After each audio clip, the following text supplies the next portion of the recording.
Abusua manfo bebre na ya adoye, but nano ye kwa adoye bi ase a. It was mind blowing. Mr. Nick J. Danso, a man for do an friend Abiam of Frinkranza, more specifically, no, Brady. Now, Koyado Ebima, a drug government hospital, and a drug mine. Now, we may say in less than 10 minutes, I'll be Gina or Becca Sake, now was spending 1.6 billion old CDs. Abusia scratch that. Mrs. Kadenya 1.6 billion. And 3 billion old CDs.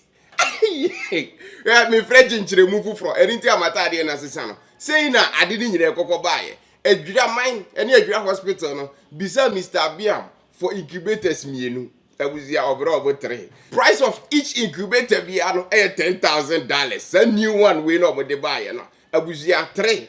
Okaboma $30,000. And then no crowd yet, and any main event, no. And no buy drahono. We drew one and the chrome here. Se fire service hiamwa abusia edone 500 million. Odru hospital yes you must sit down omu hiamwa another 500 million. Okaboma, my goodness. Right abusia, this is the video of how event in Akoya.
The boring part of this video, which is speech is your mouth for the babe mumaye. And no, and the man just give you meaning to the video nankasa, and a thread exactly near course wankasa. When you the full video, but highlights of Obia's speech, our maye will event in us.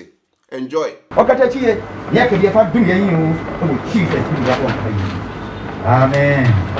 Yeah, Papa Reverend Asari Bedia Kwansi.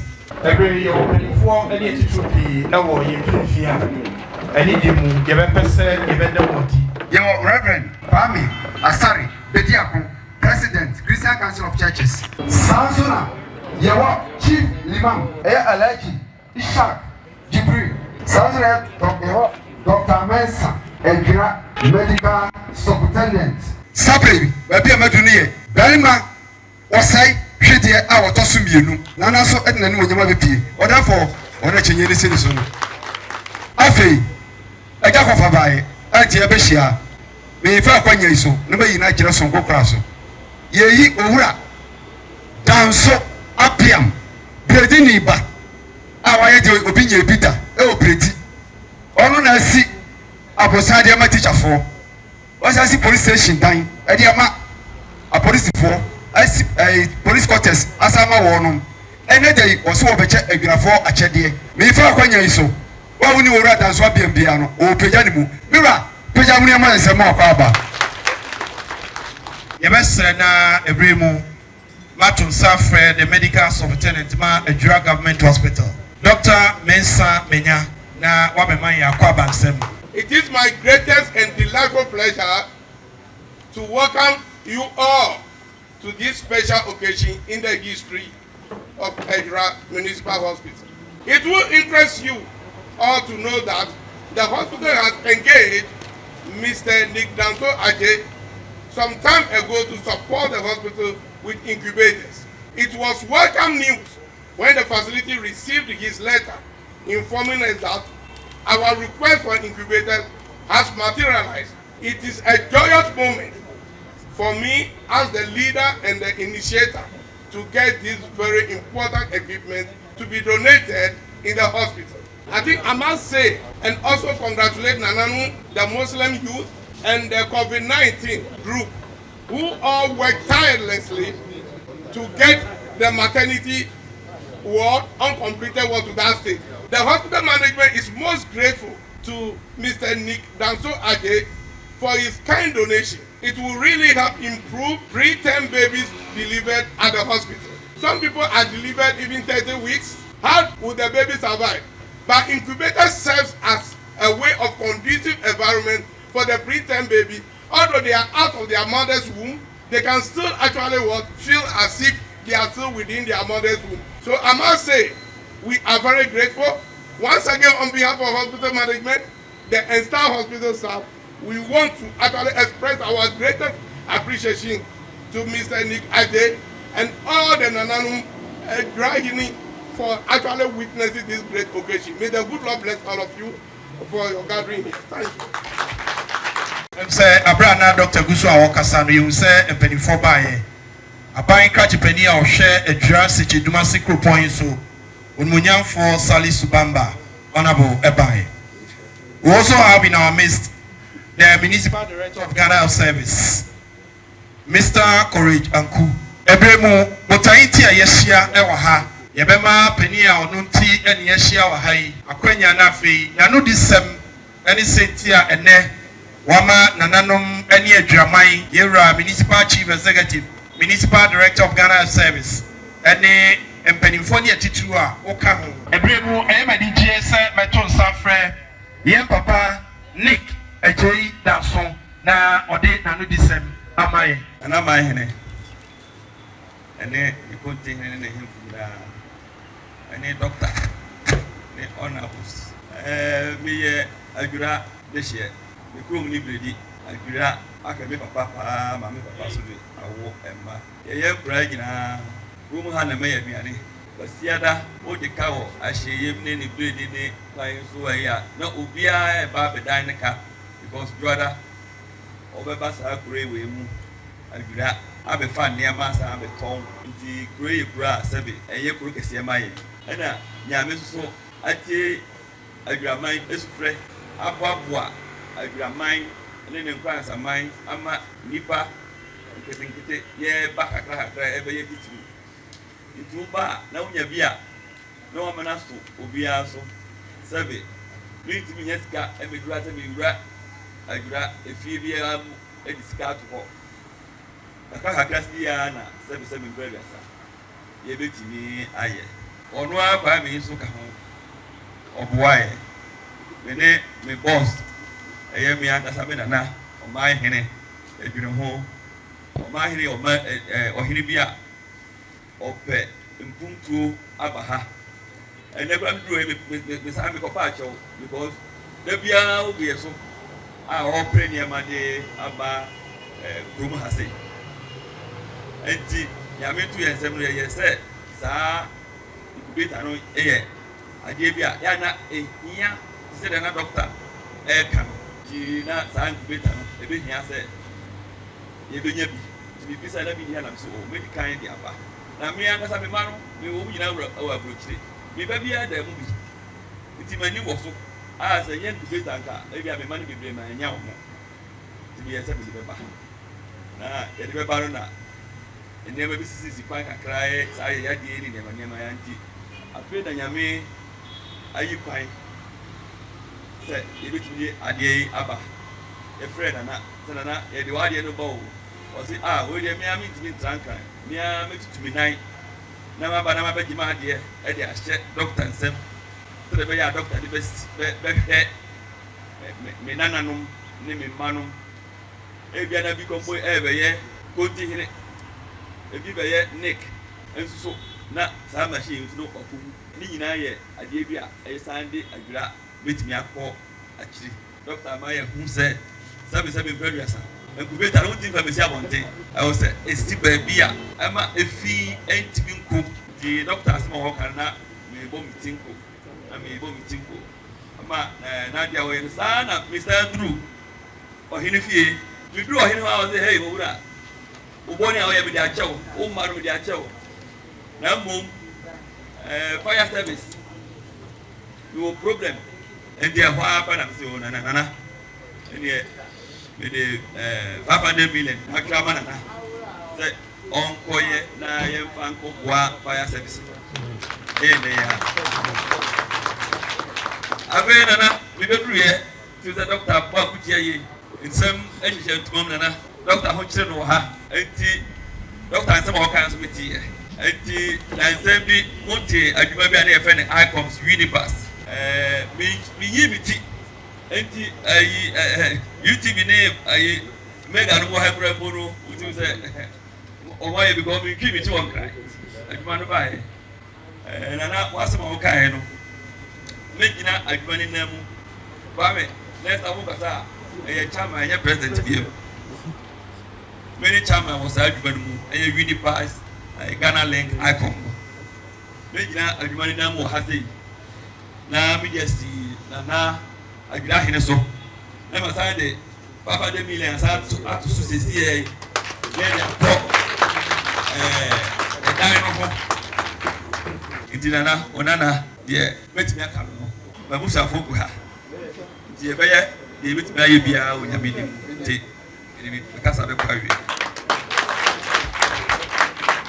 ya papa ne kasa on 50,000 Ghana National Fire Service 50,000 and so that say mentality block it me heavy na obi be busa say incubator say wa hayi the value anasa ne boy say in fact UK4 and a year at the time COVID ni pa from say benya no ye from no mka so omo upgrade sadia ni space ne tie no e de kosro enti incubators me nu e wa hayi ultra-modern incubator, let me say the whole Ghana. It being called a Adwira Government Hospital. Now, with ultra-modern therapeutic lights, I come home. You want to say my papa no ayadi. Let me say, if you say a hospital, you see, and then the first time you be who self will be our Hannah. And the major say. I received a biblia a walk on mine. You don't know any. To say, Uncle Paya, don't. Amanaka Yenia Akuma. Na what the Bibisa a Baba Ma Idramaya. Na Asama was a little limb a yasita. Saying Uncle Pomba Buano. Any dear Woyan, oh my gun. You don't know Woy. Well, follow me, dear. Who say, we will be a. Ye are teacher for all my noir. We the free one and ye. Nan day. O Babaya Adoya a say a fata ediama Euclidian. Now see none better than us. Nadim pa bosom on consultancy. Not the oil. Intimate cosso. No baby for our money be no son. I had the chance among. A very honorable member of parliament for a Jersey Chidumasi constituency. That we in Fifi. Honorable Alaji Bawa Prima, Ebema Honorable Dinanu Disem, Amaye, Yemoyen Semabra, Honorable Nia Bekase. Ewie, Yehu Grahano, Eye, Enigisem, Eye, Ahomkasem, Eyadia, Yehu say, Yapomude, Esem, Emu, Babi Pija. It is true, Ene, Enquada, Yawu, Omo Abra, Omo Emre, Enso.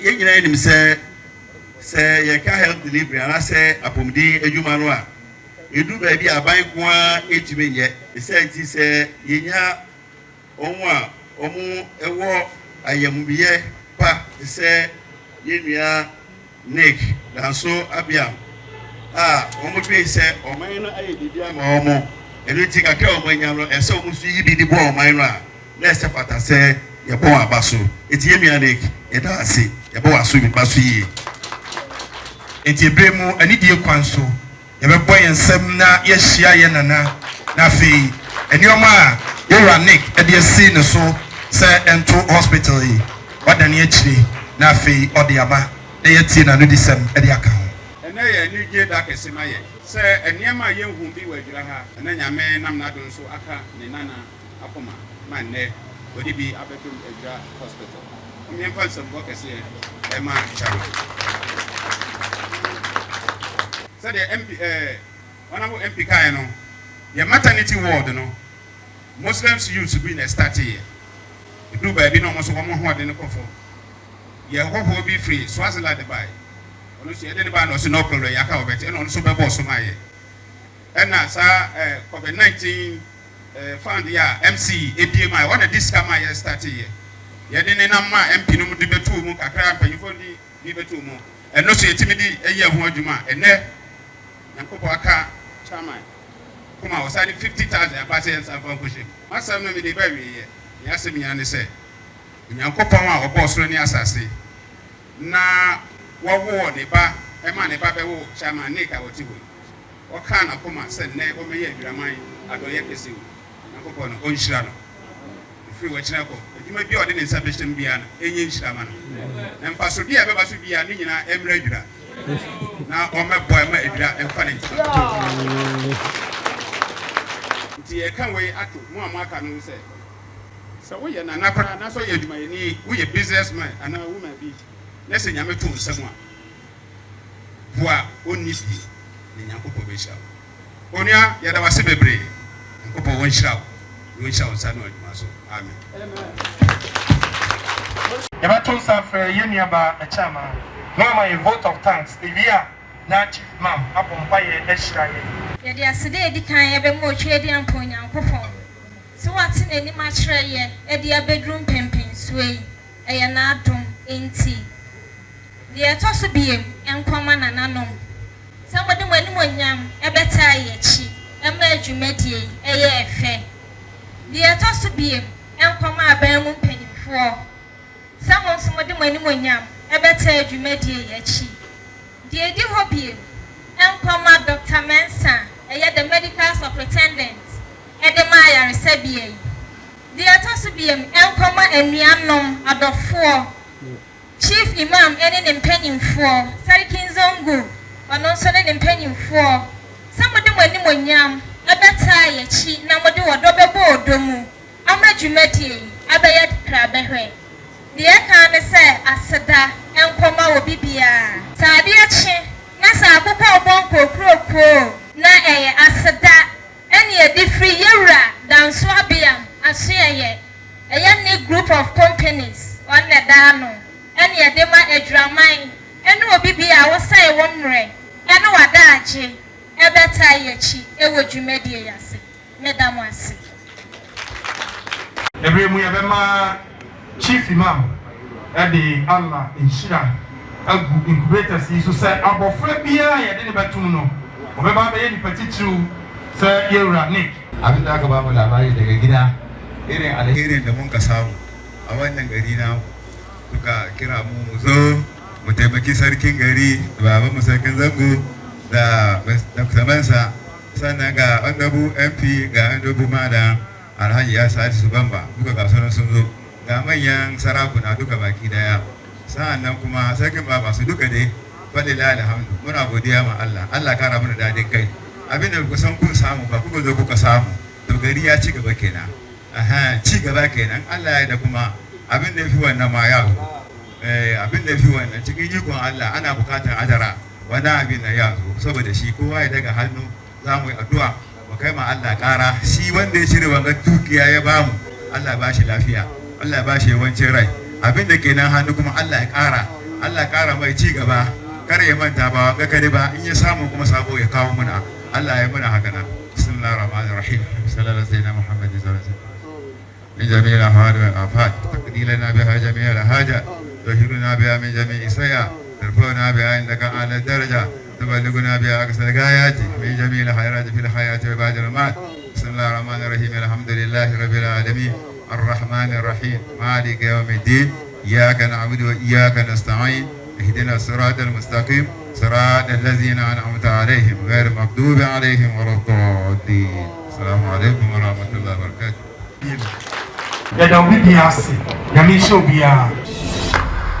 So there you have it, Abusia. Obia or Yado, yes, saying, the Buenipa Dombe Bresino, Yamishra.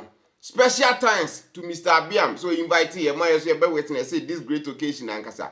Abusia, Yameka Nakuma, no Timinian Bebre, Mafufro Bebre, Nazu Biaso, send a bear at least in Yan Suni Pabe 200 crowd we are here. Abusianka, you will be in a very different planet as Ankasa. Thanks for watching. Abusia, subscribe to your YouTube channel and click on the man to say new video be a baby. A buy an hour second. Till we meet again, Abusia. Adios. The one question they say, quite Ben, our first to choose to say, okay, hospital we am one, company am one. Then they show cry am out, yes. We choose to say we move now instead of no, say one casa, we are ready to pray. We prepare our first to choose. Say we need power in one instead of passing. Let me show pray there. We are not ready to pray. Okay. Where they are best at 1, 2, 3, 4, now, and I be as would it be 1 would it be 2 would it be until 1 and 1 big ama what best first. The Nigerian is a one who choose me, Becca, number first. Oh, that's my only one question. Thank you.